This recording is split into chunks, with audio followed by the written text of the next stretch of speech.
Jetzt ist der Nikolaus da gewesen und ich hab extra mein Stiefel hinausgestellt und es war leider nichts drin. Und jetzt habe ich die ganze Zeit überlegt, warum hat mir der Nikolaus nichts in den Stiefel rein?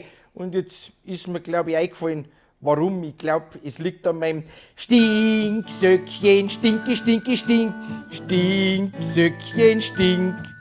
Ich hab's zwar kaum getragen, nur beim Mähen im Garten, beim Berggeh und beim Wandern, 10 Jahre hintereinander. Stinksöckchen, stinke, stinke, stink, Stinksöckchen, stink. Jetzt steh ich Stiefel nochmal aus und tu Zocken gleich mit rein, vielleicht bringt er mir da wenigstens einen Käse. Die Fix.